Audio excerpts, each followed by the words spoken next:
All right, a little break is over. Could I ask everyone to please turn on their camera again so I can get a little bit of feedback that there are people alive and present here? A few more people, if you could turn on your camera, it'll be great. All right, thank you. Okay, so um, in the first half of our lecture today, we've kind of talked about regression models. We kind of had a look at some of the issues. I'm not going to go over everything you did on the homework, but maybe over the things that had more questions in them. Okay, all right. And we kind of ended with this discussion of what is a model, and we've kind of seen like, yes, we can adjust models, change variables, interpretations change, so you really have to be careful about what the model is for, okay, and what it is it really useful, is it interpretable in the way that you need to be able to interpret it, okay. There is really no one metric that tells you whether a regression model is good or not. It's certainly not R squared. It can be part of your decision making, but it's usually not the whole thing. All right, okay. um, all right.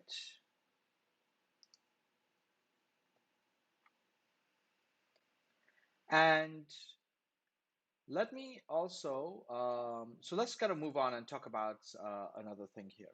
So I want to talk a little bit about the residuals that come out of regression, because we often just think about it as error, forget about it, don't have to think about it. It's the stuff we're not interested in. Sometimes it is the stuff we're interested in. But before we kind of talk about before I give you an example a little bit later on of where the residuals can come in and be really useful, let's just talk a little bit about what they are and what properties they have.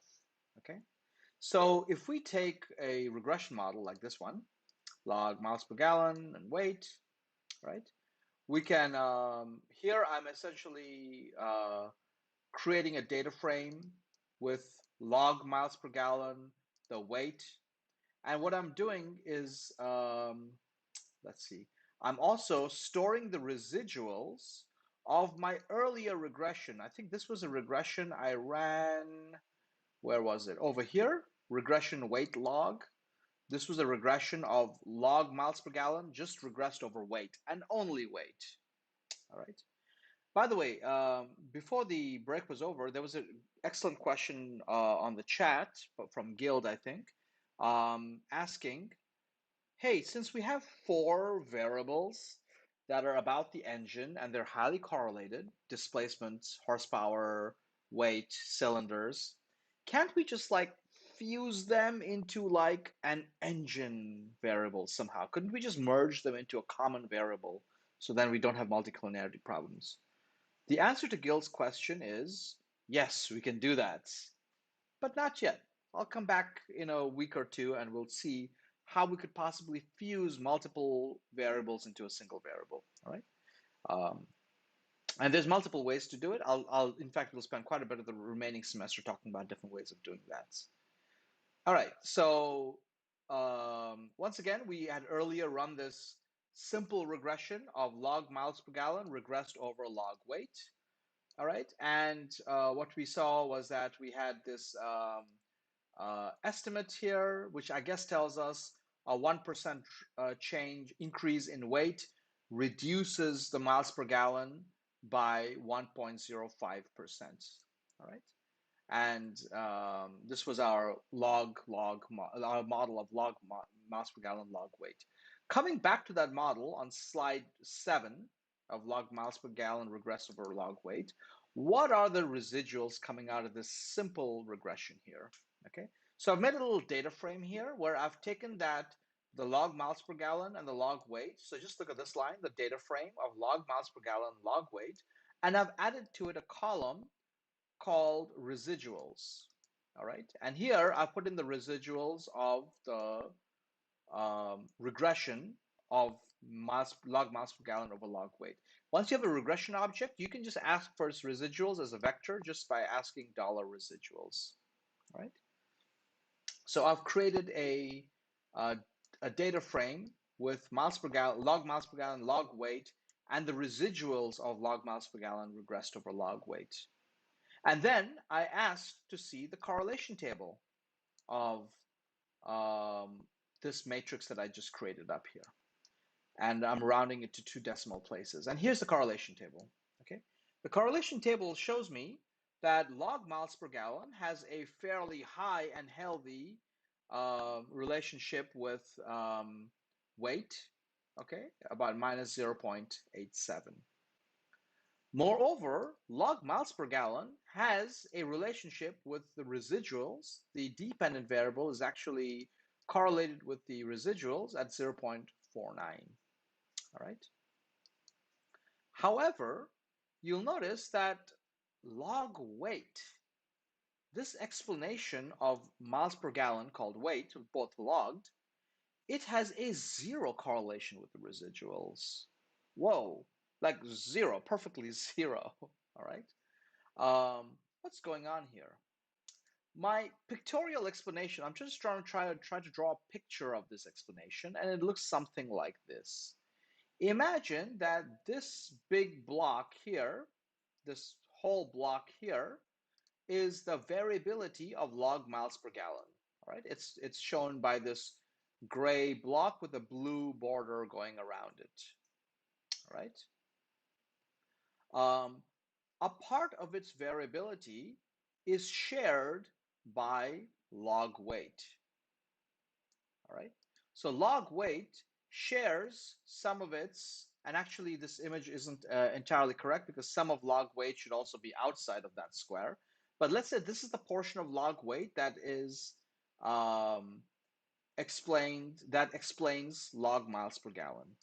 So the reason that log miles per gallon and log weight have such a high correlation is because there's a part of log weight, which I've drawn here, which overlaps and is part with the variability of log miles per gallon. Okay. However, log miles per gallon has more variability than just what is explained by log weight. This error term here, the residuals, is the rest of the explanation. And let me zoom into this. I don't know if I've drawn this very nicely, but the error is basically all the other variability of log miles per gallon, except for the variability explained by log weight. So the way I've tried to show it is that, again, my art skills are not super great, but I've tried to show that the error, which is this gray area, kind of goes around and does not include the variability of log weight. All right, it is perfectly independent of log weight. So the error variability has a correlation with log miles per gallon. That's here. And it is the explanation of log miles per gallon of all the factors except for log weight. All right. So in this picture, the blue border is the area of the total variability of log miles per gallon. This area, which I've called log weight, the blue small area, is the regression variability. It's the portion of log miles per gallon that's explained by log weight. And the rest of that area is error variability. It's the area not explained by log weight. It's the variability not explained by log weight. Okay, so that's why the residuals have a zero correlation with log weight. It's literally all the other variability of log miles per gallon except log weight. All right.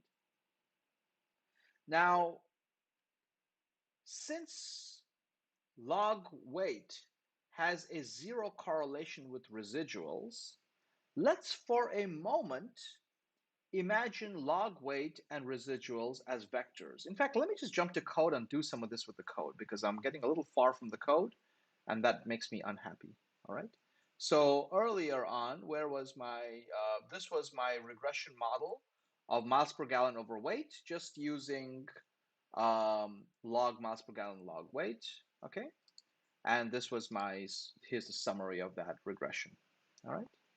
And we've done all this. Let's come to residuals. I've made this matrix, this data frame here called MPG weight residuals. And it's basically a data frame with 3 column vectors, the log miles per gallon, log weight, and the residuals from that regression of log miles per gallon regressed over log weight. Okay. And what we saw is that if I take this, all right, so let me just perform something with this data frame, and I look at the correlation of log weight and residuals, oops, it gives me a value that's pretty much zero. Okay, so there's no correlation between them. So what the correlation is really telling me is it's the correlation of these two variables. So let me just kind of write them here and put some quotes around them. It's of these two columns, basically, all right? And as you can see, these two columns are just two vectors. They're just two vectors, all right? How many, so these are two vectors. In how many dimensions do these vectors exist? Let's scroll to the bottom. These two vectors exist, if we think of the columns as vectors, in 398 dimensional space. Okay, that's kind of crazy. They're in 398 dimensional space because that's how many cars I had in my data set. So if I think of those columns as vectors, then they are in nearly 400 dimensions. All right. However, even though, and I can't really visualize it, I'm so sorry, I can't visualize 400 dimensional space. I struggle with three dimensional. We cannot visualize four dimensional. We surely cannot visualize 400 dimensional. But in this 400 dimensional space, these are two vectors in those 400 dimensional space. One is log weight, and the other is the residuals of the regression. And if their correlation is zero, what is their cosine? Does anybody want to take a guess? You're not graded on this, so I'd love to hear a guess. You can write it into the chat window if you wish, or you can raise a hand. If their correlation is zero, what's their cosine?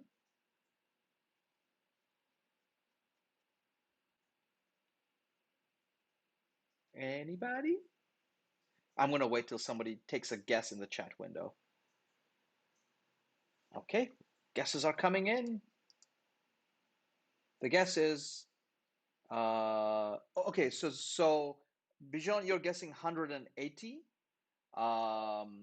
That's the angle in degrees. I'm asking for the cosine, but you know what? I'll accept both. What is the angle between them in degrees? You're guessing 180. That is actually not correct, but it's a really good guess. Bijan, if the angle was 180, the correlation would be -1. There would be the opposite of each other. And that's what a -1 correlation means. It means two vectors going off in exactly the opposite direction. Okay? So, other guesses are coming in. One is 0, one is 90. All right. All right, Ted's done the math. Is saying 90 degrees, cosine is 0. um, yeah, it's not 180 degrees. If it was 0 degrees, then the correlation would be 1 because they perfectly agree with each other, right? And the cosine would also be 1. They perfectly agree with each other. That's not the case. Correlation is 0. So yes, Ted's and several of these answers is correct. I like Ted's answer because he gives me the cosine as well, which is that the cosine is 0 and they're 90 degrees to each other. Log weight and residuals are 90 degrees to each other in this 400 dimensional space. So this is not an accurate representation because they're not two lines. They are 397 dimensional objects, which just happen to be somehow weirdly 90 degrees to each other. Okay. So yes, log weight and the residuals. So let's look at this again. The independent variable, the vector of the independent variable, log weight, its raw data, is 90 degrees to whatever these residuals that come out of this regression are. All right, is 90 degrees. Now, 90 degrees, another way of saying 90 degrees is orthogonal. Orthogonal just means orthogonal in geometry literally means 90 degrees. Okay. Another way of thinking of two things is that are at 90 degrees is that they are unrelated. All right. When two things are unrelated at 90 degrees, we think of them as unrelated. Why? Because as one vector, as one entity gets bigger, the other is not, we do not move in the other vector's direction at all. Okay, so we think of them as 90 degrees. So the residuals and the independent variable, log weight, are unrelated. They are 90 degrees to each other. Their correlation is 0. Okay? Wow, that's amazing. Let's stick some more variables back in here. Let's now regress miles per gallon over log weight, log acceleration, model year, and origin. These were the This is after we refined the model and removed heavy multicollinearity problems. This is the model we ended up with, right? Um, what if we were to run this regression and uh, we ran this regression earlier in an earlier slide up here? Okay, we ran it up here. And what if we were to use the results of this regression and take its residuals and do a correlation table of its residuals versus all these variables? So we're going to take log miles per gallon in a new data frame. We're going to take log miles per gallon, log weight, log acceleration, model year, and origin, and the residuals of this regression model. Okay, so it's that regression model dollar residuals. And then let's look at the correlation table rounded to 2 decimal places. And what you'll see here is that log miles per gallon still has a relationship with the residuals. However, all of the independent variables have a 0 correlation with the residuals. Sorry, I cannot highlight them at once. They all have a 0 relationship with the residuals. Okay? So what does this picture look like? Well, this is my attempt to show the picture now. So here's log miles per gallon. This is the total variability of log miles per gallon. The blue squares are the variability that's in common between log miles per gallon and log weight. Okay, and oh, I've got a typo here. I'm so sorry. This should not be log weight 4 times. Embarrassing. This should be log weight. This should be log acceleration. This should be log. No, this should be model year, and this should be origin. This should be the 4 independent variables of this model. I'm so sorry. I just drew this last night and I made a mistake, okay? So these should be the 4 independent variables. And the error term is now, the residuals, the error term is all the variability of log miles per gallon that is not explained by these 4 independent variables. Okay, so it's the gray area between all these common variances of the independent and the dependent variable. So once again, the residuals have no overlapping variability with the independent variables. The residuals are orthogonal to all the independent variables. All right. So the residuals are 90 degrees to log weight, 90 degrees in this case, in this model, because these are new residuals, not the old residuals. These are the residuals of this larger model.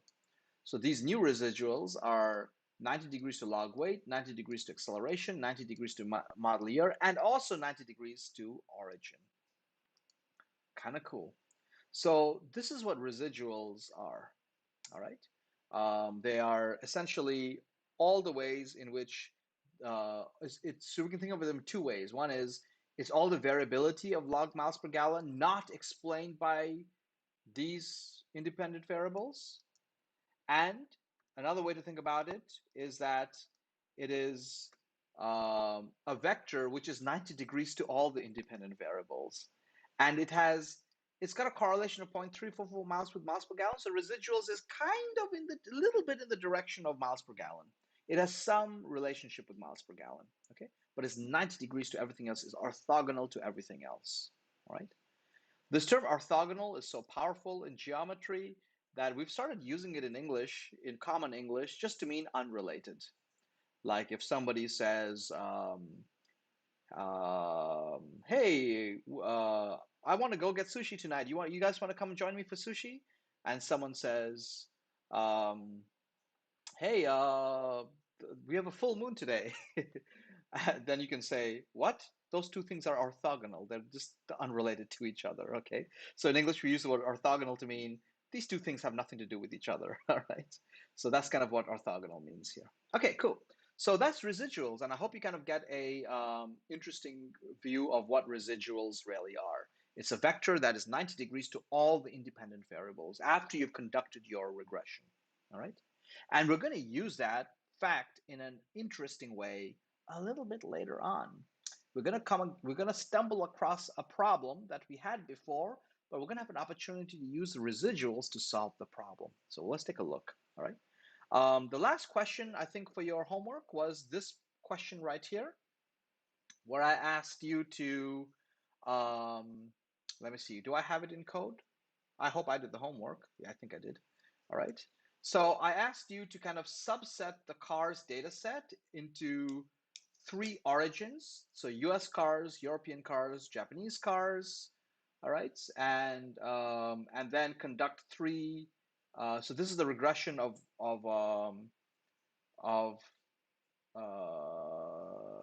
log weight and what am I doing here? This is a regression of log weight for the three different, oh, excuse me, this is a log weight and factor origin. Okay, I'm going to get to that later. That's not exactly what I wanted to show you. What I wanted to show you is this one. So we have regressions of miles per gallon regressed over log weight, all right, of miles per gallon, and three times, once for the US car data set, once for the European car data set, once for the Japanese car data set. But it's just miles per gallon regressed over log weight. So we're going to get three slopes that should be hopefully similar, but they're for three different sets of cars from three different origins. Okay, so I'm going to now plot, oops, my plotting space is too small, so it's going to complain to me a little bit. So this is my plots of all three data sets. And I believe dark gray is the gray circles is the US. Um, the blue the blue triangles is Europe, and the red crosses are Asia, or in this case Japan. Okay, only Japan. All right. And so this is the data set that we have. We noticed some interesting things before we even draw regression lines on these. We noticed that back then, the Japanese, at least the cars in this data set, were not heavy cars. They were light consumer cars. Okay, they were obviously not trucks or large vehicles. They were making lighter vehicles than European or US. And the Europeans were also making lighter vehicles overall than US car companies. US car companies at the time, their cars were fairly heavy. If you look at the weight from like the log weight from 7.4 to 7.6, there's like only two or three US cars in that range from 7.4 to 7.6. But there's quite a few European and Japanese cars in that set, okay? So US cars at the time were just heavier, all right? And now what we're going to do is I'm going to draw the three regression lines. So this is going to be one of the regression lines, and I'm going to draw it with the colors of corresponding to the data set. So now what you see is that the US data set, its regression model its regression line is running through here. This is simply a two-dimensional regression, like two independent and one dependent variable. So the regression object is a line and it's running through the US data points like this. The European one is at an angle. The Japanese one is at an angle. The Japanese and the European lines look fairly similar, but they both look fairly different from the US line. Okay. So that's the image you're kind of seeing here. It's weight on miles per gallon for three different data sets. All right. The reason I asked you to do this is because we do have this origin variable in our data set, and we do consider that the origin can affect miles per gallon. However, that's not what this picture is showing. This picture is not showing that the origins are different. I'm sure like for different origins, you have different miles per gallon, I'm sure. But what this picture is showing is that the effect of weight on miles per gallon is different for the three origins, right? So this figure is not just a story of oh, there's the origin affects the miles per gallon. No, this is actually these are regression lines of weight affecting miles per gallon. Okay, 1 second. Okay. All right, I've got my little pointer here. Excellent. Okay, so what this is a model. This is a image showing us that its weight affect how weight affects miles per gallon, and the fact that these three slopes are not so similar tells us that how weight affects miles per gallon depends on the origin of the car. All right. This kind of perspective that the relationship between two variables, weight and miles per gallon, depends on other things. This is a perspective of causality that we sometimes call the contingency perspective. Contingent or contingency, um, the word contingent really means it depends on something. All right. Um, and in English, we use the word contingency quite a bit. For example, we will say, if someone says, "Hey, tonight we're all going to go out for sushi," and someone else says, "Hey, but now there's COVID. Do we have a contingency plan in case stores are closed?" Contingency plan in English means, what if we cannot do the first option? Then what should we do next? So depending on some other situations, what should we do? So contingency really tells us, given the situation, what else could be true. So in this case, we call this a contingency perspective because we're saying we're looking at how log weight changes contingent on, how the relationship between log weight and miles per gallon changes contingent on the origin. All right, so that's what this exercise was to kind of show you. All right, and I want to go into this picture in, I want to go into this contingency perspective in quite a bit of detail right now. All right. Before I continue, any questions on this homework problem that I'm just showing you here, on this particular problem? Did anybody get a slightly different result or anything else you'd like to discuss? You doing okay? All right.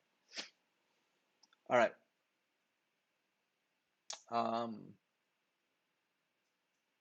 all right. Let's scroll down and let's see. So I want to talk about this kind of relationship where one relationship is affected by another variable. So that's something we haven't discussed yet. We've talked about how one variable affects another variable, but not about how the relationship between two variables is affected by a third variable. All right. So let's kind of go down. And before I go down, you've all seen this kind of story in your day-to-day life. Okay. For example, you may have, if someone asks you, um, let me think. um, if someone asks you how much you like, let me think here carefully. How much you like going to the park, or let's say someone asks you, do you like running or jogging in NTHU campus? Your answer might be yes, your answer might be no, but for many of you, your answer will be, well, it depends which day, right? Like if it's like a lot of students walking around, it's a very crowded day, I don't want to be jogging through campus on those days. But the campus is really empty, like on a weekend or something, it's really nice to take a jog on NTHU campus. So how much do you like to do this? It depends on the day. So this is contingency. How does weight affect miles per gallon? Well, it depends where the car was made. Okay. So let me try to draw this in some interesting ways. So I'm going to introduce you to a type of diagram called path diagrams. All right. And I'm going to use a different example because I want to save this car data set for your homework. So I'm going to use a different I'm going to use a different data set for my for the rest of this demonstration, but and this is not actual data. This is fictional data. Okay, so please don't take it too seriously. It's kind of because it's about the topic of depression. So I hope you don't take this too literally. Okay, but let's see what it looks like. So imagine we had three variables, and we measured these three variables on several people, on many people. Okay, one is how anxious, and anxious means how worried or nervous a person is feeling right now. Okay, so we measure that as anxiety. How do we measure that? Well, there could be different ways of measuring it. One way is maybe just to ask them, like, are you feeling not anxious at all, very excited, very happy, or do you feel a little bit anxious? Do you feel very anxious? So we could just survey them and ask a question about their anxiety.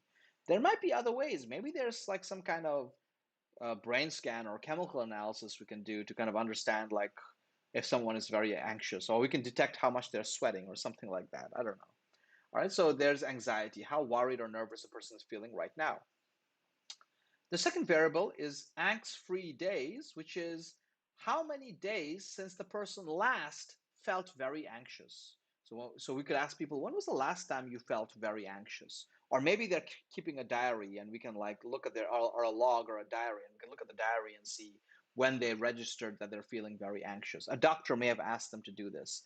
A doctor may have said, hey, I realize you have anxiety problems. Can you please keep a diary and you write down every day how anxious you felt that day? Okay. So another variable we can measure is how many days since you last felt anxiety. We're going to call that anxiety-free days. All right. And the third variable, and this is our dependent variable, is depression. How depressed do you feel right now? And I'm not going to define depression here because it's a very complicated um, experience, but it's more than just sad. It's kind of like an incurable sadness. All right. So how depressed do you feel right now? And imagine that some researchers have collected this data from several participants, and they are now going to try to understand how depression is affected, how your current depression is level of depression. Some people may not be depressed, but how your current level of depression is affected by your level of anxiety and the number of anxiety-free days you've had in the past. Okay. So here's the regression model. So if we're statisticians, we will write this regression model like this.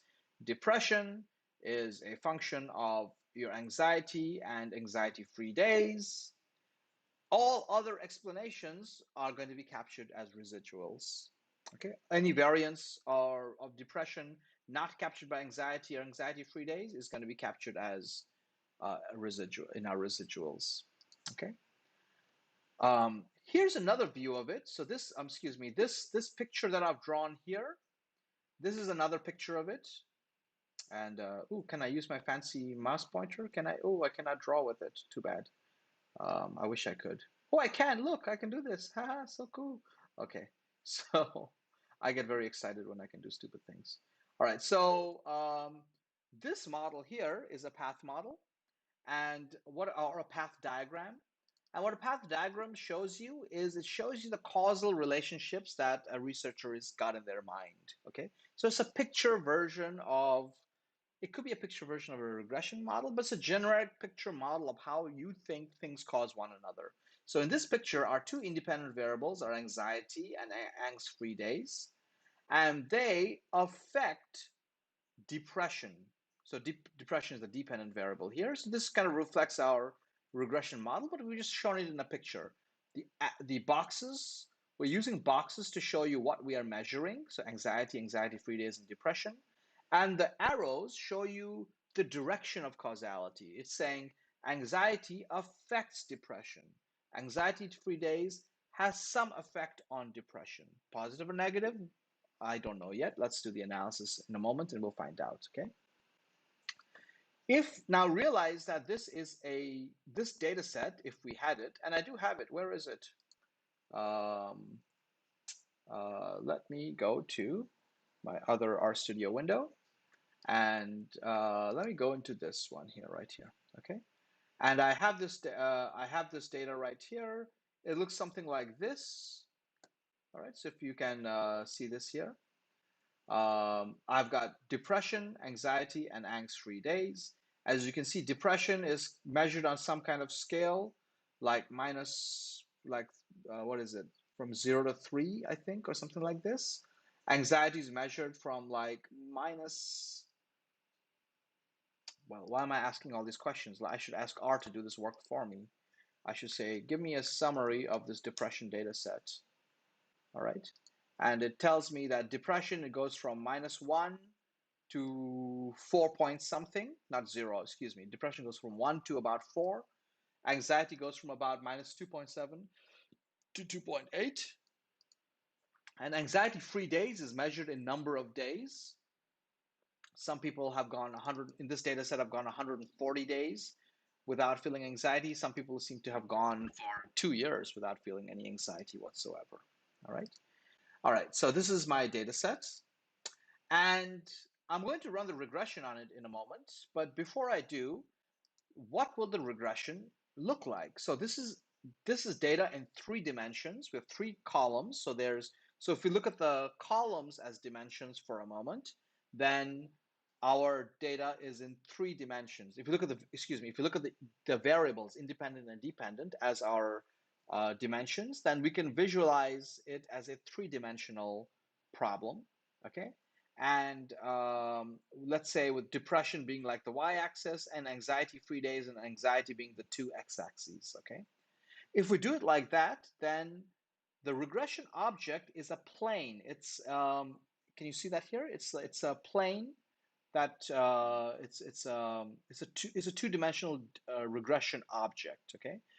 Regression is a straight line when you have 2-dimensional model. In a 3-dimensional model, the regression object will be 1 dimension less. It'll be 2-dimensional. It'll be a plane like this. It'll have a slope in both the direction of anxiety. It'll have a slope in the direction of angst-free days. All right. So this is what regression generally looks like, and this is what the path model is. So this is hopefully a quick introduction to path models because we'll be using them a little bit this semester, and a little visualization of the 3D visualization of what this regression model is going to look like. All right. Any questions before I move on? Looks like no questions so far. Okay. Let's say now, let's go to this one. Here, let's say we believe that the relationship between anxiety and depression is somehow affected by angst-free days. Meaning, if um, uh, how depressed you are based on your anxiety level right now really depends on how many days have you gone without anxiety. All right. Why? Well, I'm not a psychiatrist or a psychologist, but my simple explanation might be something like this, which is that if you're feeling anxiety right now, it could affect your state of depression. If you have been feeling anxiety very recently or frequently, then your current anxiety may have an even greater effect on your depression. So what we're saying is how your anxiety translates into depression, this line right here, the slope of anxiety to depression will increase or decrease based on anxiety-free days. All right, that's what we're arguing here. So a couple of things I want to show you. There are 2 ways of showing this in a path model. One way is like this. You'll notice here, there's a line, not only from anxiety and angst-free days to depression, but there's a line from angst-free days to the middle of this line between anxiety and depression. This arrow, which goes to the center of another arrow, tells you, is a way in path modeling, or path diagrams, to show that this variable actually changes the relationship between these 2 variables. Okay? Just like before, if this was weight of a car and this was the miles per gallon, then the origin of the car changes how the slope of a weight and miles per gallon. Okay, so we call this a moderated relationship. All right, and in this picture we call anxiety the independent variable. We call depression the dependent variable. Anxiety-free days is also an independent variable, but in this case is often called a moderator. Moderator means somebody who controls an environment, because this is controlling the relationship between anxiety and depression. So we call it a moderator and we draw it like this, okay? Or we could say the effect of anxiety on depression is contingent on anxiety-free days. Contingency, as we talked about before, okay? How do we model this in a regression? In regression, we typically model it like this. We can model the interaction. Or excuse me. So we create what we call an interaction term. We create a new variable, which is just the product of these two vectors, anxiety and anxiety-free days. We just multiply these two variables together. Okay, we multiply these two columns together to create a new column called anxiety times anxiety-free days. All right. And in the regression model, what we can do is we can regress depression over anxiety, anxiety-free days, which is what we did before. But this time we have a new term in our regression, and it's called anxiety. It's this interaction. It's called an interaction term, and it tells us that there is something that's going to influence the relationship between anxiety and anxiety-free days. Excuse me, between anxiety and depression, and that's this interaction term. Okay. Notice for the first time, at least this semester, we're introducing a term that does not have a simple relationship between one variable and a dependent variable.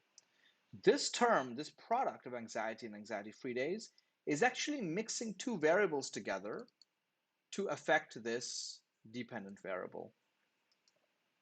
What does this do to our regression object? I'll show this to you in more detail later, but visually speaking, what you will find is that this regression object, assume for a moment that this regression object was originally, do I have a piece of paper? I have a piece of paper here that I can use. Imagine this regression object was a plane, like before we had a plane like this one. So I'm going to hold it up to the camera a little bit like a plane, like this, okay? And once we add this interaction term, right? What's going to happen to this plane is that it's actually going to get twisted. So actually, let me try to show it to you the way it's twisted up in this picture. It's going to get, let's say, something like this. It's going to get twisted like this. All right. So we're twisting this three-dimension, this plane, this two-dimensional, this three-dimensional plane. We're twisting this plane so that it's suddenly got a curve in it. That's what happens when you add this interaction term. Okay, you kind of curve the regression object like this. All right. So the regression object is no longer a flat plane. It's now this kind of like twisted object. All right. So that's what's happening with our model here. Okay, I have not run this data yet. I'm just trying to show you visually and explanatory what's happening. This path diagram, I can draw the path diagram in a different way here. The same path diagram, I can draw it like this. This time the path diagram is more faithful to the regression object, to the regression model, where I'm saying anxiety and anxiety-free days are independent variables, as well as anxiety times anxiety-free days. Okay, so these are three independent variables to that are believed to cause depression. There could be other explanations which are captured in the residuals. Okay, so there's two ways to draw this as a path diagram here. Right, one is with an arrow like this. The other is to have an interaction term in here. All right. Okay, I'm going to take a look at the questions to see what questions are coming in the chat. So is interaction term something like gravity? Gil, that's a great question. It's tempting to think of it as something like gravity because, as you just saw, this object kind of like zoop fell in the middle. However, gravity goes from top to bottom, right? Like gravity pulls everything down. It's not fair to think about it as gravity because some part of this plane will go up, some part of it will go down. All right. So it's better to think of the interaction as somebody grabbing two edges of this regression object and like twisting it in a way. So it's a twisting motion rather than a downward motion. Okay. Someone else is suggesting pressure. I'm sorry, I'm having a little bit of difficulty imagining this as pressure, or it is a kind of pressure, if you will, but it's a twisting pressure. It's as if we're taking this object and just twisting it in space. Okay, so that's what we're doing. By the way, this earlier object is called a plane. If it's flat, no matter how it's sloped, it's called a plane. Once you twist an object so that once you twist a plane in some way, once you twist it in space, it's sometimes called a hyperparabolic shape or a hyperparabolic plane or something like this, okay? So it's basically a twisted plane. Okay. All right. So we're essentially twisting this plane, and we're going to talk about the interpretation of this plane. What does it mean for a plane to be twisted? What do we even interpret if we have a twisted regression object? All right. But before we do that, there's a problem I need to discuss with you. It's not a personal problem, it's a regression problem. Don't worry. Okay. But there's a problem I need to discuss with you. Let's run these regressions. I'm going to start with the simple regression of depression. Excuse me, let me do this again. Of depression regressed over only anxiety and anxiety-free days. All right, of only anxiety and anxiety-free days. And let's get a summary of this regression object. So we get a summary there. Okay. Now I'm going to run another one, and this time I'm going to add anxiety times anxiety-free days into the model. All right. I'm going to add this into the model. And we're going to take a summary of it as well. Let's analyze these two summaries, okay? When we did not have the interaction term, when we just had the dependent variable regressed over the independent variables, we can see here that anxiety had a fairly high slope, okay? And a fairly small standard error, like 0.08, is a reasonable standard error, and it was quite significant. This t-value was large enough for it to be significant. All right. Anxiety-free days had a very small slope. Okay. Its standard error also was very small, and its t-value was small enough that we don't have a so-called significant effect here. What happened when we added the interaction term? With the interaction term now in the model, let's take a look at all of these. Whoa. First of all, the interaction term is written here with a colon in between, and it is very small standard error. Its t-value is actually not tiny, so it is slightly significant. Even though it's a small estimate, it's actually not, it is distinguishable from zero, okay? So it's small, but not quite zero. In fact, it's significantly, quote unquote, significantly, now we all need to be skeptical of this word significant, it could be different than zero. But take a look at what happened to the other variables. Anxiety. This used to be 0.365, not 0.82. What on earth happened? It became like 2 to 3 times as big. That's crazy. All right. Earlier, the standard error of anxiety was 0.08. It was a small number. Now it's 0.22, 0.23, 0.226. It's increased. The key word here is the standard error has been inflated almost 3 times. All right. And its t-value is still significant, but you notice its t-value has dropped. And it's still quite significant, but it's dropped in significance a little bit. All right. Before I go on, what does this problem look like? Have you seen a problem like this before, where we add a variable and another variable's estimate changes, the standard error changes, gets inflated? Where have we seen this problem before? Anybody?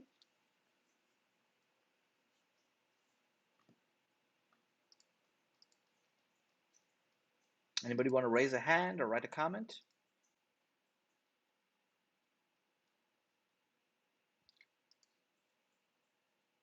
Aha, some answers are coming into the chat window. And Yenu and Metab are both saying multicollinearity. Yes. We've seen this problem before. We add a new variable, and the earlier variables, their estimates may change. More, perhaps as worryingly, their standard error gets inflated suddenly, like poof, the standard error goes up. Okay, this is a multicollinearity problem. So something here, two things here are having a multicollinearity problem. Let's try to understand what it is. Okay, what I'm going to do is and I've kind of shown it in the slide here, which is that after we add anxiety-free days, standard error increases, t-values increase. These are all symptoms of multicollinearity. All right. What is multicollinear? What variables here are having multicollinearity problems? Let's take a look. I'm going to take, so clearly anxiety is one of the variables having a multicollinearity problem. But also the interaction term might be also responsible for multicollinearity because we added it and suddenly we had a multicollinearity. So it might be something about anxiety and this interaction term. Let's take a look. I'm going to take the correlation of anxiety. So this is the correlation of anxiety and the interaction term of anxiety times anxiety-free days.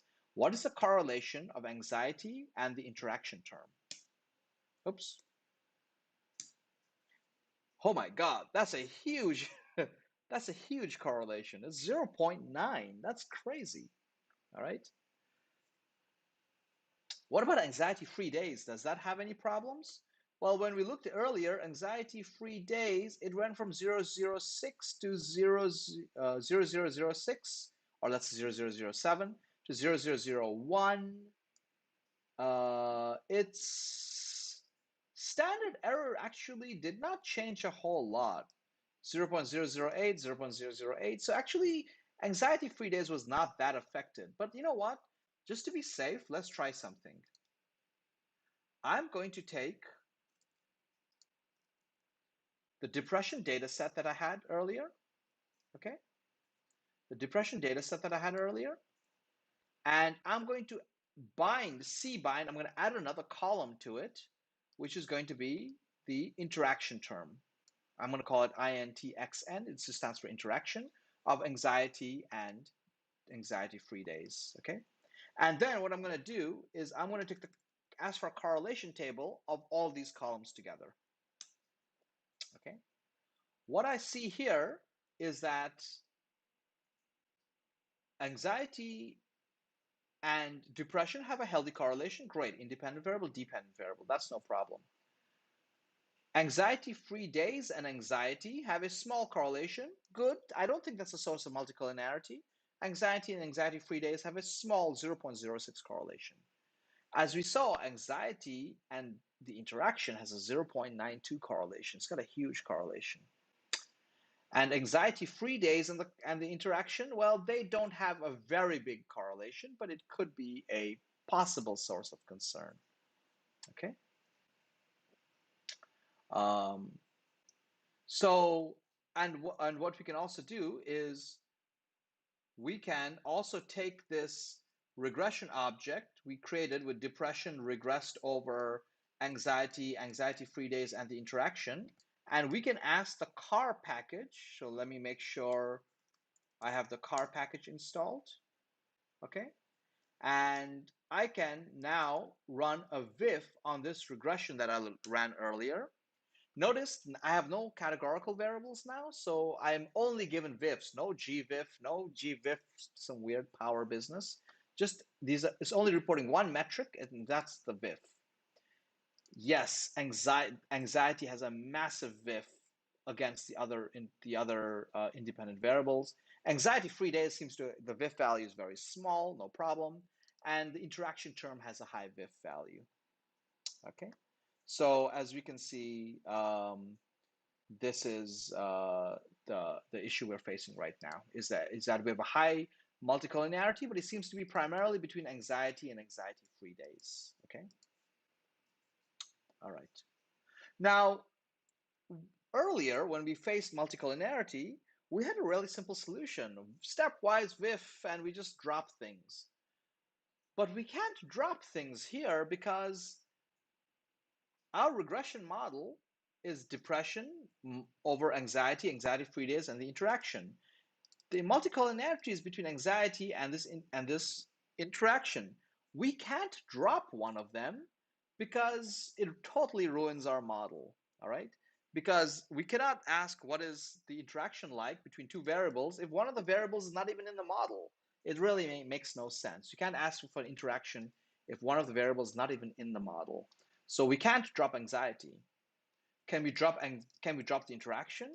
Yeah, we can drop the interaction, but then we go back to this boring model. So essentially, if we really want to study this interaction, we can't drop any of these variables. We have to keep all these variables, all right? So this is an unfortunate situation. We have multicollinearity, and our old trick of just dropping terms with stepwise whiff, it won't work here. Okay, it simply won't work here. So what should we do? What can we do?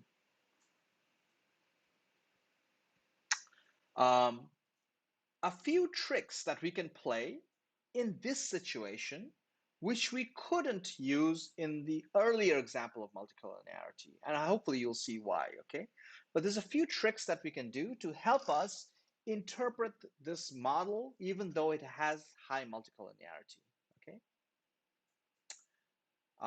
And before I go on, just remember what I mentioned in class last week, which is that we cannot ever get rid of multicollinearity unless we actually drop terms. But if we keep all the terms, there's no statistical trick to removing multicollinearity. The joke example I used in class was that, imagine I'm clapping. I clap once and the lights in the class turn on. I clap twice, the lights turn off. I claim that the lights switches, the lights can listen to my clapping and they're turning on and off based on my clapping. However, you also notice my TA, one of my TAs is by the light switch, and every time I clap, he presses the switch, and every time I clap twice, he presses the switch again. So there's multicollinearity. My clapping and the TA's light switching is perfectly collinear. There's no magic trick to figure out which one is causing it if they're happening at exactly the same time. This is not a statistical problem, it's a problem with reality. Okay? Two things are happening at exactly the same time, they correlate perfectly. There's no way to tease apart which is happening here. All right. So we cannot actually remove multicollinearity, but there might be some ways to to interpret these um, coefficients a little bit better than we can when we have high multicollinearity problems. Okay. So let me show you a few tricks that we sometimes use. All right. One of the tricks is the following. All right. One of the tricks is the following. And let me see if I can do it right here. Okay. One of the tricks is this. Let's take the variables in our data set, like anxiety, and I'm going to mean center it. And I'm going to use a scale function this time to mean center it. Remember, mean center is, let me actually write down what mean centering is first before I use the scale function. Mean centering means I take the variable and I subtract its mean from it. So its new mean is now 0. All right. So if I now check the mean of anxiety MC means mean centered. The mean is it's 0. It's just that, as we discussed since the first week of class, computers cannot really represent 0. They have small errors in their computing. Okay. So we're not going to get exactly 0. So this is mean centering. Another way to write this is to use the scale function. Previously, we were using the scale function to standardize variables. You can use the scale function to also mean center variables. So I'm saying please mean, so center equals true says please mean center the anxiety variable, but don't standardize it. Don't rescale it, just mean center it. Okay? And this gives me the same result as this thing up here. I'm going to do the same thing for anxiety-free days. I'm going to create a mean-centered version of anxiety-free days. And then what I'm going to do is, oh, and excuse me, and I'm going to mean center depression. Okay. Now, let's look at the correlation of anxiety and the interaction, but this time not the interaction of the original variables, but the interaction of the two mean-centered variables, okay? I'm going to take the mean-centered anxiety and the mean-centered anxiety-free days, and I'm going to check their correlation. Recall earlier that the correlation of the regular variables was 0.92 of anxiety and the interaction. After I've mean-centered it, the correlation is going to be, whoa, much smaller, minus 0.1. A big reason, not the entire reason, but a big reason for the correlation between a variable and an interaction term in which that variable is also present is that they're both on roughly similar scales. Okay, if we remove the scale and center everything to zero, a lot of the correlation actually disappears. Okay, so mean centering actually removes a lot of the correlation between a variable and an interaction. All right, so that's fantastic. Mean centering does that. Okay, and if we now um, run our regression again, let me go back to this slide to kind of show you. And by the way, on this slide, I've, I've mentioned, recall our original results before we added an interaction term into the model. When we only had anxiety and anxiety-free days, the original slope of anxiety was 0.36, and its standard error was 0.08.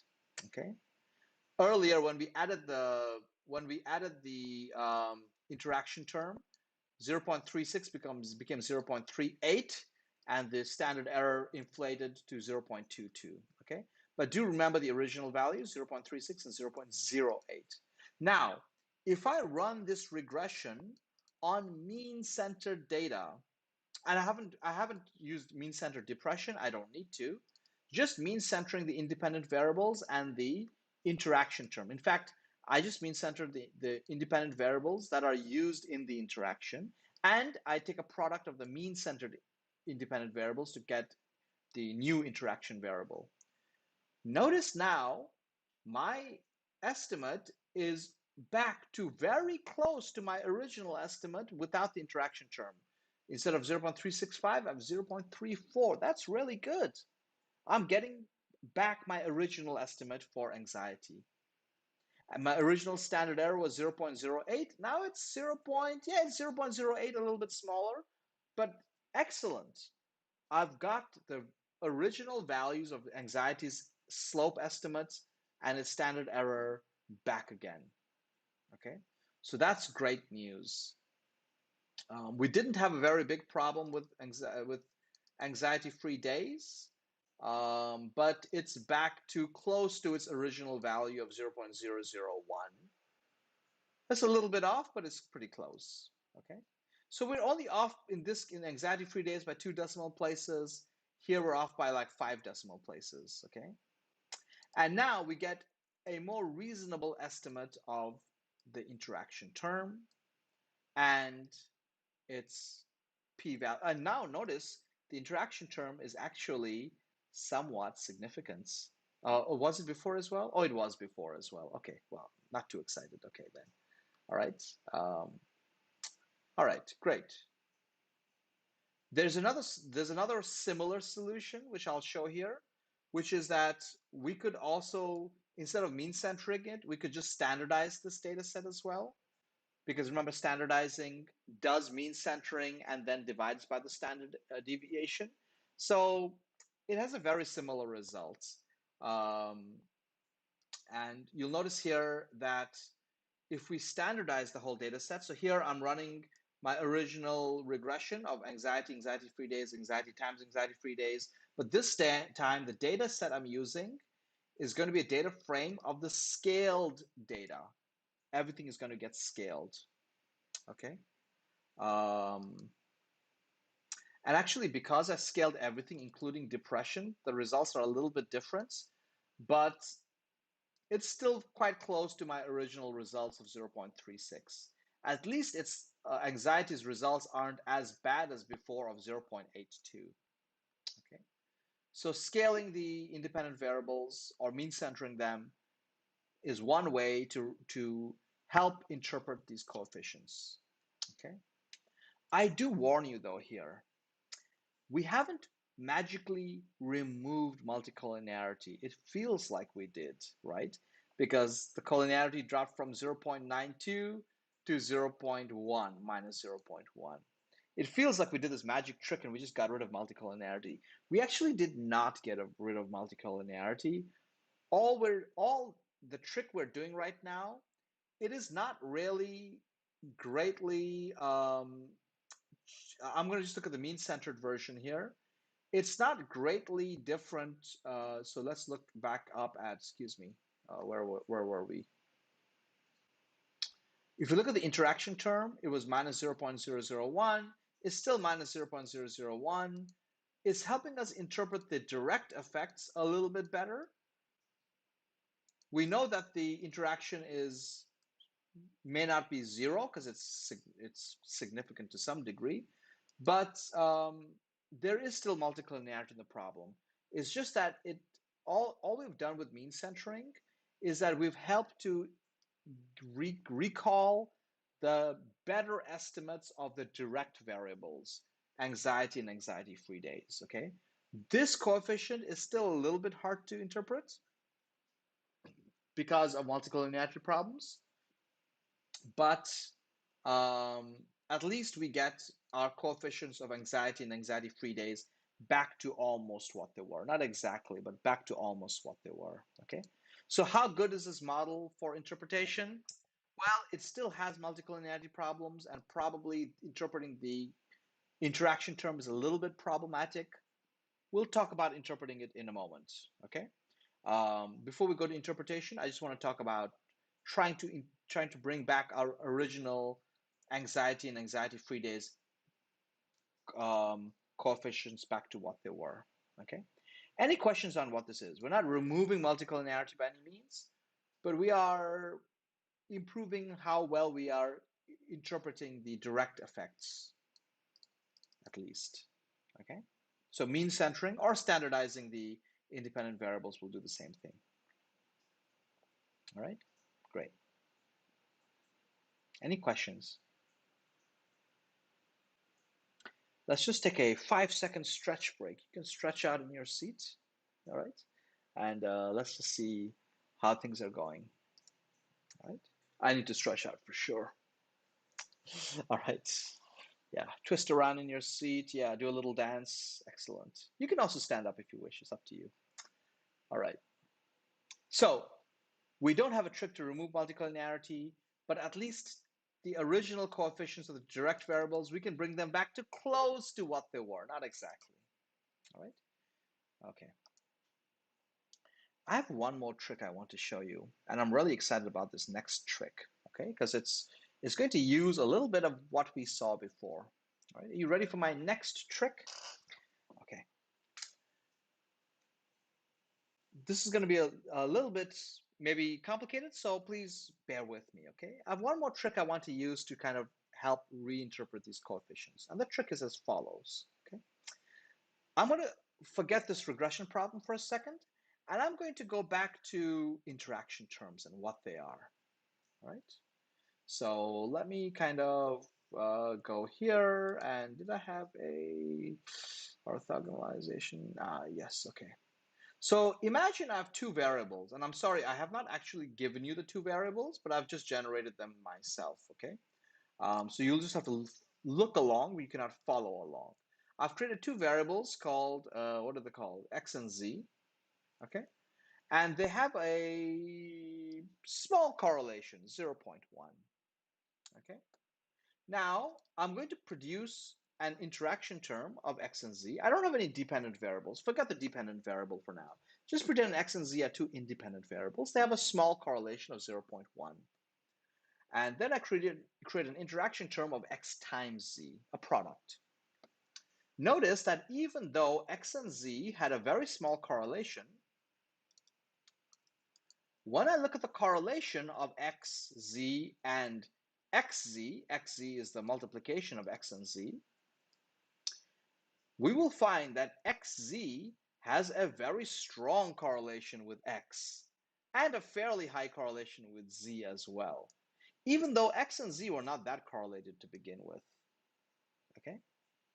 And earlier I described, well, one thing we can do is some kind of mean centering. Yes, we can do mean centering, but I got a better trick to show you. All right?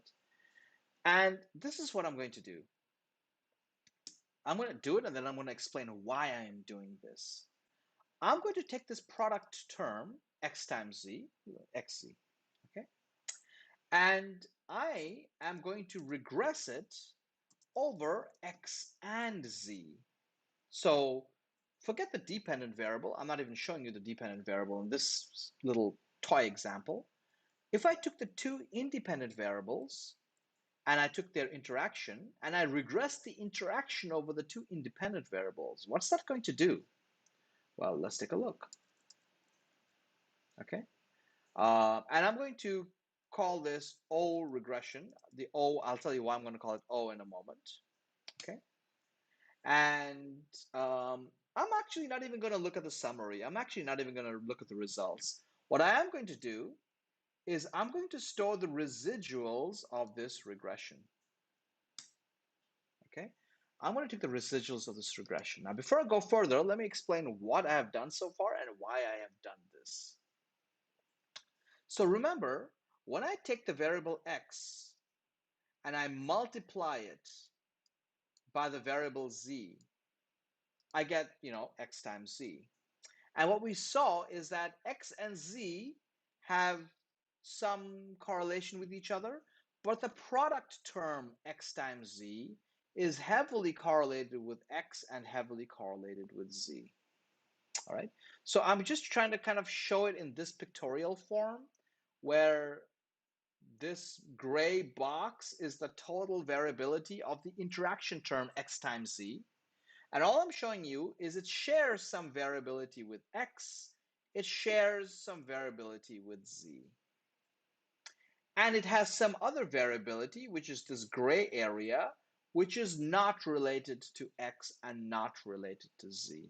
Okay, so the correlation of x and xz was 0.82. So this blue box has a 0.8 correlation with xz, this big gray box, and a 0.62 relationship, and xz has a 0.62 relationship with z. But there's some portion of the variability of xz that is not explained by x and not explained by z. When I ran the regression of the product x times z, and I regressed it over x and z, I'm left with some residuals, right? I'm not even interested in what B1 and B2 are. I don't care. I'm interested in these residuals. Weird, huh? What are these residuals? Well, first of all, I mentioned that the interaction term xz, it shares some variability with x, it shares some variability with z. All the other variability not explained by x and z is captured in this residual. The residuals are the portion of the interaction term x times z that is not overlapping or explained by x or by z. You can think of this residual as the pure part of the interaction term that is orthogonal to x and z, is 90 degrees to x and z, because when I do this weird regression of the product term regressed over x and z, these residuals are going to be 90 degrees to x and 90 degrees to z. They will be uncorrelated with x, uncorrelated with z. So the residuals of this regression, which I've captured here, and I'm calling xz0, xzo. The O stands for orthogonal. That's why I also called it O regression. It's an orthogonal regression. So the O here basically xzo is the residuals of this regression, and it is the portion of this interaction term that is orthogonal to x and orthogonal to y. And if I take the correlations of X, Z, and the residuals of the product regressed over X and Z, what I'm going to see is, and excuse me, this is a little too messy, so I'm just going to round this to 2 decimal places. Whoa. I'm going to see that X and Z are completely uncorrelated with this residual term XZ. All right. What I'm going to do next is this. I'm going to use these residuals as my interaction term in my original. I can use these as my interaction term in my original regression. Let me go back to my original regression and do what I just demonstrated with my original regression. Okay. So in my original regression, I'm going to go back to my interaction here. Okay. Fully standardized, orthogonalized. Let's take a look at this. Okay. So what I'm going to do is I'm going to, first of all, multiply anxiety and anxiety-free days. This is the interaction term, and I'm going to call it, what the hell am I calling it? Oh, oops, sorry, I called it angst times angst-free days. So anxiety times anxiety-free days. Okay, so it's the product of the two. Now what I'm going to do is I'm going to regress this product of anxiety times anxiety-free days over anxiety and anxiety-free days. All right. And then I'm going to capture the residuals of this regression. Okay. Remember the regret. So now if I do, oops, I've got it in the next line already. So to 2 decimal places, I'm going to look at the correlation between the variables in my original data set and this orthogonalized interaction term. And what you're going to see is this orthogonalized interaction term. It has a correlation with depression, but it has zero correlation with anxiety and anxiety-free days. Okay, it's the portion of the interaction term that is not correlated with anxiety and anxiety-free days. So essentially, I'm taking my interaction term and I'm just extracting the part of it that is orthogonal to anxiety and orthogonal to anxiety-free days. Is unrelated to those two. It's still my interaction term. It's just a part of my interaction term that is independent of the anxiety and anxiety-free days. All right. And I'm calling these residuals interaction ortho. And now what I can do is I can run my original regression. Okay. I can run my original regression of depression, regressed over anxiety and anxiety-free days. And now, instead of using the interaction term, I'm going to use those orthogonalized residuals, which I call interaction ortho. Take a look at my results now. Yes, oh, I cannot select this very easily. Can I select it now? Oh, so weird. But the interaction ortho, it has a 0.001 relationship with depression, which was also very close to, with a standard error of 0.0067. That's very close to my original model, like 0.001, 0.0067 is quite close to my original estimate of the interaction. Okay. It's quite close to that, 0.001, 0.0067. More importantly, look at anxiety now. My estimate of anxiety now is 0.3651384. That's exactly the coefficient I had for anxiety when I regressed depression only over anxiety and anxiety-free days without an interaction term. I'm recovering that estimate perfectly to 8 decimal places. That's amazing. And similarly, for anxiety-free days, I am re-estimating its coefficient to almost 7 decimal places. Okay. And you'll notice the standard errors are also so super similar. They're off by 3 decimal places at most. Well, less than 3, maybe more than 3, maybe 4 decimal places. 0.08 instead of 0.0. Well, this is rounded off to 0.08. Okay.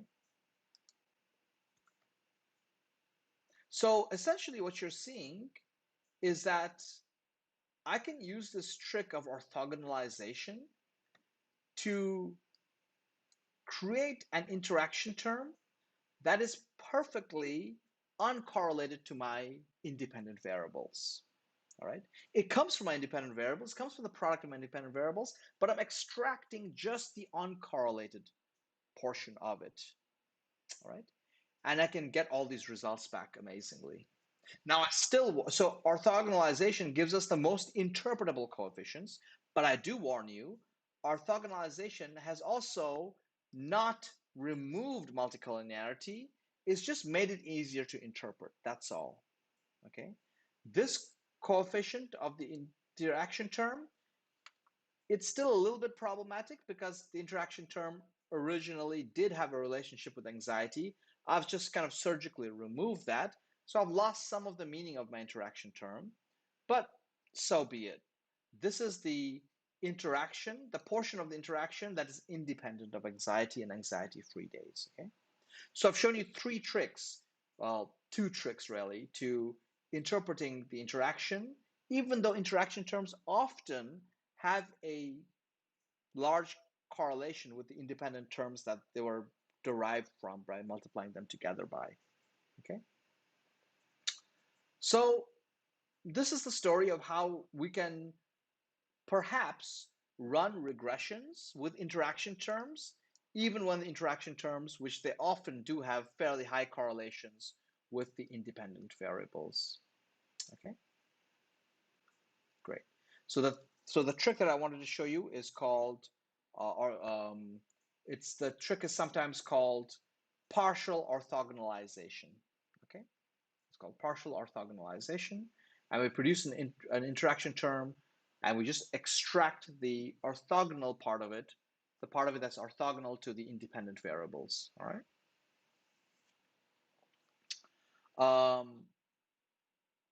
Any questions on this? I'm going to go a little bit over time. I really apologize about that. It took me a while to figure out how Google Meet works and get everything going. So I'm going to go a little bit over time, but hopefully not too much. But give me like 10 more minutes. All right, roughly. I'm gonna take just a 10-second pause, drink some water, and see if there's any questions for me.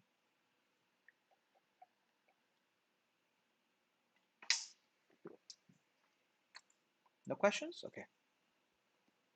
Let me move on. All right. So how do we interpret interactions? Like, okay, now that we've gotten over all this stuff about how to estimate interactions, and I had to, because unfortunately, a lot of the time when we add an interaction term, it's got heavy multicollinearity. Just can't do anything about it, okay? But now that we have a trick to using the residuals, this orthogonalized trick. So now that we have this trick, how do we interpret interaction variables? Let me try to show you a graphical picture. Okay. And which one am I going to show you? Let me actually start with, hold on, give me a second. I've got an interesting file in here. I just got to find it. The code is really complicated, so I'm not sharing it with you, but it does do something really cool for me that I'm going to show you in a second here. Okay. Hold on, give me a moment. Okay. What I'm showing you now is the regression object of anxiety and anxiety-free days and the interaction all shown together. Okay. And depression is the y-axis. Anxiety and anxiety-free days are the 2 independent variables. Where's the interaction? The interaction is the twist in the plane, okay, the twisted plane. So when we look at this twisted regression object, How do we interact? How do we interpret this in the interaction? Let me try to show you a couple of ways in which we can interpret this interaction. So I've created a little manipulation where with which I can actually twist this, excuse me, with which I can actually rotate this interaction object, all right, in some interesting ways. So you see, I can like rotate it around a little bit, and I can kind of come up with some interesting things here. Oops, excuse me. Oh, twisted it too much. Or maybe I haven't twisted it enough. Okay. I'm gonna twist it all the way like this. Excuse me. I'm not twisting, excuse me. I'm not twisting it any further. I'm rotating this whole picture. I'm just rotating this whole picture so originally you could see that this picture was like some kind of cube, right? It's like some kind of three-dimensional cube. I'm going to rotate this cube so one side of the cube is exactly facing you perfectly, okay? So bear with me. I'm going to do this rotation, okay? I'm going to keep rotating it.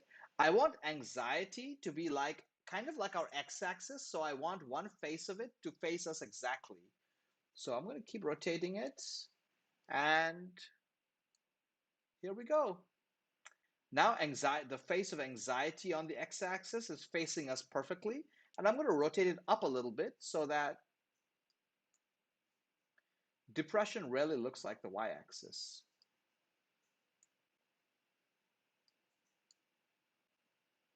No, no, I've got to keep going this way, keep going this way, keep going this way. Sorry. Oh, do I have to bring it all the way back? Is that the way I got to do this? Oh, I guess that's the way I got to do it. Okay. So now you notice that twisted object. I'm viewing it from a particular angle. I've just rotated the cube. I've not twisted. I've not changed the shape of the plane. I've not twisted it any further. I've just rotated the whole thing so that I'm looking at it in such a way that depression is perfectly my y-axis. Do you notice that? Depression goes from like -5 or negative whatever it is to positive whatever it is. Okay. Depression is perfectly the y-axis, and anxiety is perfectly the x-axis. You see that? Anxiety is perfectly my x-axis. Anxiety-free days runs in the third dimension, okay, and it runs like from front to back. I've got this picture here. From this picture, we can start interpreting what this interaction really is and what it's doing, okay? You notice that this plane, this twisted object, so it was twisted like in some funny way, and we have simply bent it so that we're facing it perfectly from a particular direction. Okay, something like this. I can barely do it with a piece of paper, but you can see the screen and you can see that's what it looks like. Okay, it's the twisted object. You will also notice, okay, that anxiety-free days runs from 0 to 1,000 something. 0 is the closest to us. 1,000 is the furthest away from us, okay? Now here's a cool thing. If I look at one edge, if I look at the edge of this plane, that's the closest to us, right? If I look at this edge, it looks like the regression line of anxiety and depression, and it is the regression line of anxiety and depression when anxiety-free days is 0. So I've drawn that and I've kind of helped you visualize it by drawing it with a very dark blue line. That dark blue line is the edge that's closest to us, and it really tells us the regression of depression or an anxiety when anxiety-free days is 0. So when there's no when the anxiety-free days is 0, meaning we had anxiety today, we had anxiety yesterday, we've had no days without anxiety, then the relationship between anxiety and depression is positive, and it looks like this. Okay? As anxiety goes up, depression goes up. That's the relationship between anxiety and depression when we have 0 anxiety-free days. All right. What about when we have a lot of anxiety-free days? We've had a lot of days without anxiety. So that's, if we go back and back and back, let's go all the way back to the back edge of this cube. So this is a cube, the back edge of this cube. The back edge of this cube, this line, this dashed line here, is the back edge of this plane as it intersects the cube, way in the back. That's when anxiety-free days is like 1,000 something, or no, 800. I forget what it was. It was 600 something, I think. It was a very high anxiety-free days. That's the back edge of this cube. At the back edge of this cube, the regression line of anxiety and depression is negative. When anxiety-free days is very high, the relationship between anxiety and depression is actually negative. So it's kind of bizarre, but the more anxiety I have, the less depression I have when I've had a lot of days without anxiety behind me. Kind of interesting. All right. It's actually the opposite story of 0 anxiety-free days. So you see the relationship between anxiety and depression, it completely changes depending on how many anxiety-free days I've had. It goes from being positive to actually somewhat negative. All right.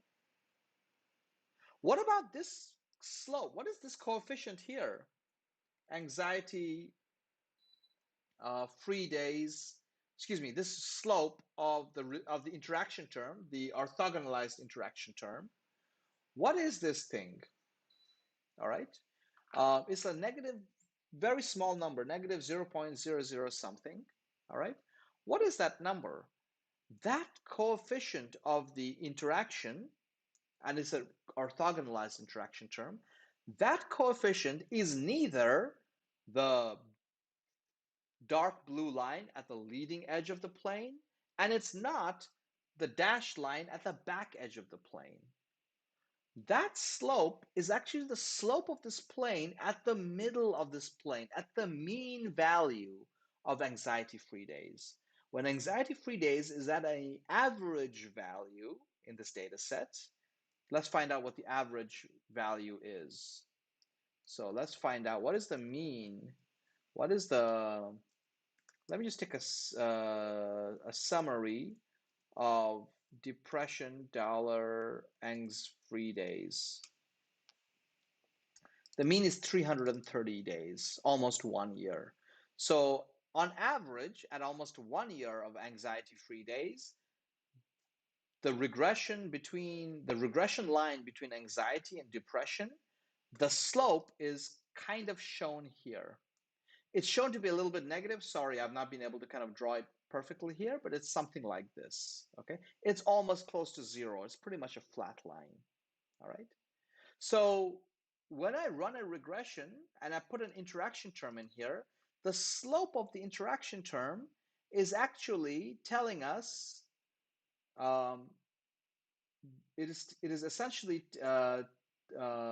telling us what is going to be this regression between these two independent variables when the other independent variable is at the average. All right.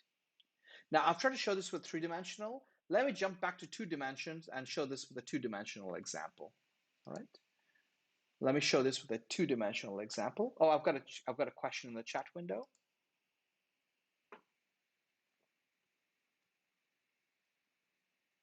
Yeah, the question is, the adjusted R squared changed very little after the interaction term. Is the interaction that important? Maybe in this example, it's not so important, but it might be more important than the homework data that you're going to play with, okay? But maybe in the example that I'm playing with right now, maybe it's not all that important. So I'm not going to try, I'll try not to make too big a deal out of it. I just want to, it's just to help with understanding what an interaction is, okay? Let's do it on the homework assignment on that richer example of the cars data set, and then we'll come back in class and we'll discuss it again. All right, so thank you for that question. All right. Right now, I just want to visualize this in a 2-dimensional way. So I don't always have this 3-dimensional object. It's very difficult to create that 3-dimensional object. So let me do it in a 3-dimensional way. And the way I'm going to do it is this, and I'll probably ask you to do something like this for your homework assignment as well. Okay? And it actually looks like a lot like what you did on your earlier homework assignment as well. I'm going to take this depression data set, and I'm just going to take the subset of it where, and by the way, notice I'm just scaling the anxiety-free days. When I scale a variable, its mean will be 0 because I've mean centered it, right? Um, and what I'm doing is I'm looking for just the subset of my data set with values with a scaled anxiety-free days of less than -1. So it's with very few anxiety-free days, okay? And I'm doing another data set with very high anxiety-free days. In this case, I've scaled anxiety-free days. I'm looking at values that are above 1. The average should be around 0. Okay, so I'm just taking the data set, a subset of the data with very low anxiety-free days, and a subset of the data with very high anxiety-free days. Okay, and what I'm going to do is I'm going to run 2 regressions, okay, of depression regressed over anxiety, once for very low anxiety-free days, once for very high anxiety-free days. Okay, let's visualize what I've done. These are the data points, the subset of data points of very low anxiety-free days, and I've just plotted anxiety versus depression, but only for the subset of the data with very low anxiety-free days, okay? And then here are the points with very high anxiety-free days, and I've plotted them with a slightly different symbol, and these are with high anxiety-free days, okay? Let me draw the regression line for depression regressed over anxiety, only anxiety, for just the data points with low anxiety-free days. In this case, it's the circles with empty circles. This is the regression line with low anxiety-free days. This is the depression line. This is the regression line with high anxiety-free days. Okay. I can also draw, and so you see the low anxiety-free days, I've drawn it with a dotted or with a dotted line. The high anxiety-free days, I drew it with a dashed line. Okay, this corresponds kind of to so low is it's the low is this line here with low anxiety-free days, high with high anxiety-free days. Okay, so you're kind of seeing the two edges, this three-dimensional, if I look at it in 2 dimensions, I can kind of see that here, this picture here as well. I can also take my regular regression, my regression object with all the data, and I can draw the regression line of anxiety and anxiety-free days, and that's kind of running somewhere here, okay? So essentially, but I kind of like the picture without that regression object in the middle. So low anxiety-free days, the regression of anxiety and depression, and the regression of anxiety and depression with high anxiety-free days. Okay, and essentially you're seeing this picture, but without a cube in 2 dimensions. You're seeing the leading edge and the back edge of that cube. Okay, and that's what an interaction is. Okay. Um, By the way, you notice these 2 lines that cross each other at some point, but not quite at 0, 0. They cross each other at about 0.1 anxiety and 2.4 or 2.3 depression, something like that. Okay. I could redraw this plot by scaling everything. Let me scale everything and let's do this. Um, and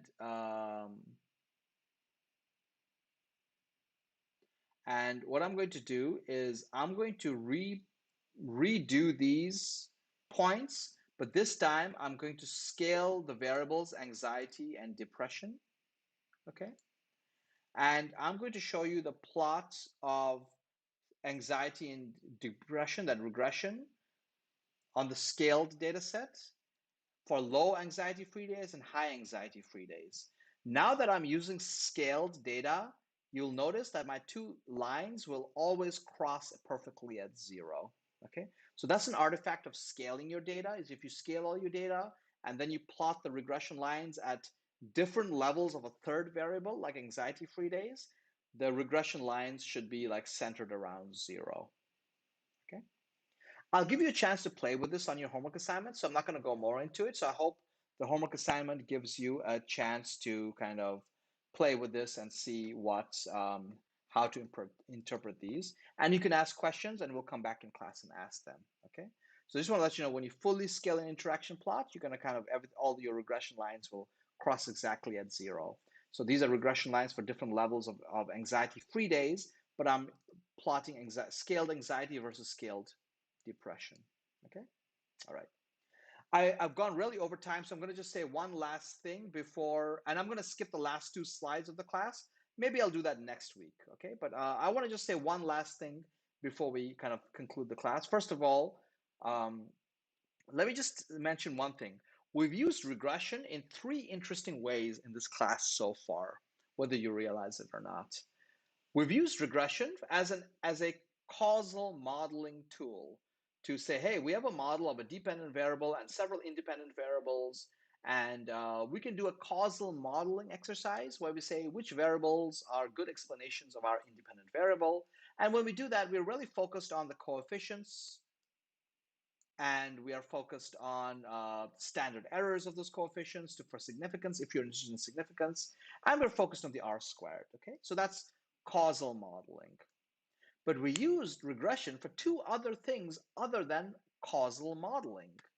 We used regression in variance for VIF values.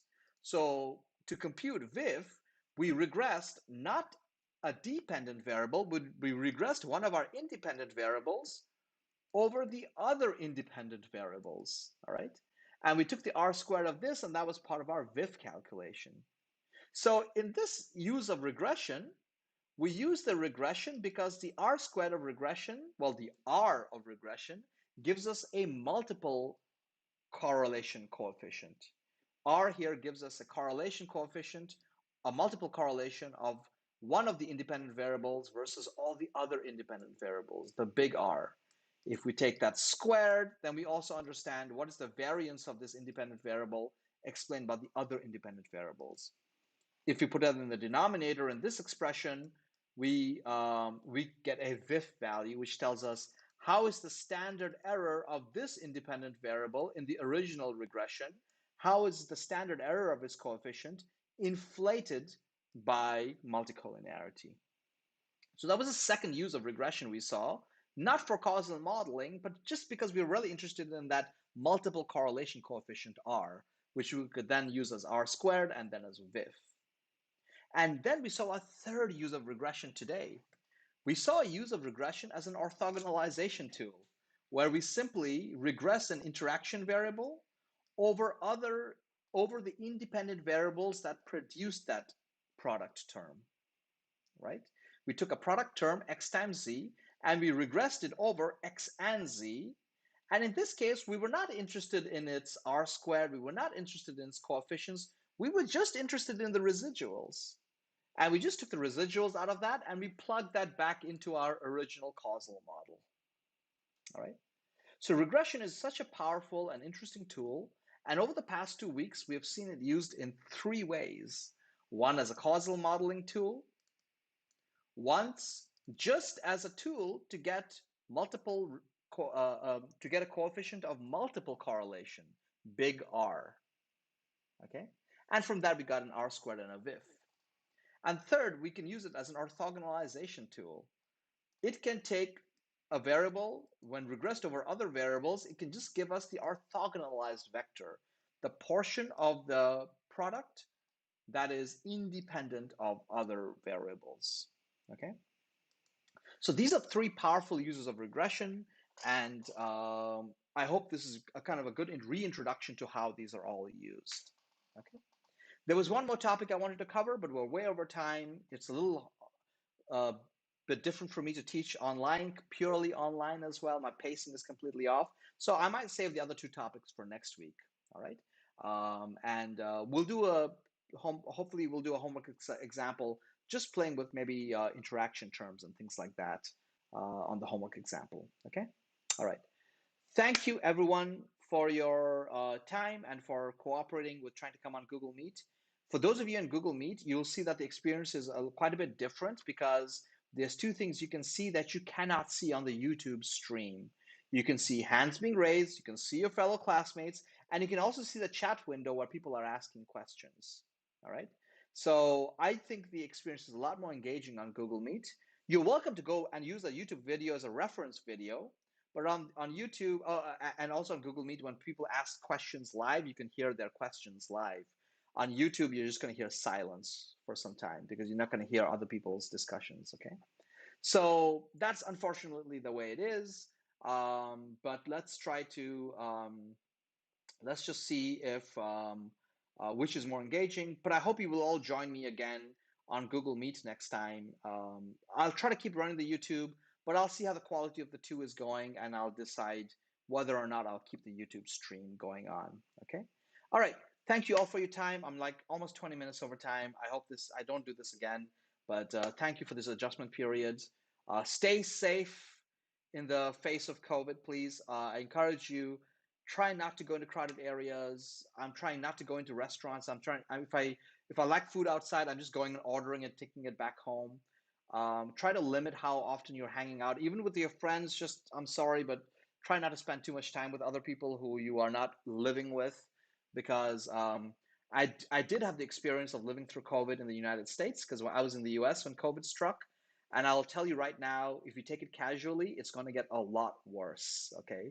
And I know when it started in the US, everyone was saying, oh, just 100 cases. It's a problem in China. It's not a problem in the US. And I'm hearing a lot of that same sentiment in Taiwan, unfortunately. People are saying, oh, it's just 100, 200 cases. It was 100 a few days ago, 200 yesterday. I don't know what it'll be. They'll announce it in a couple of hours what the new numbers are.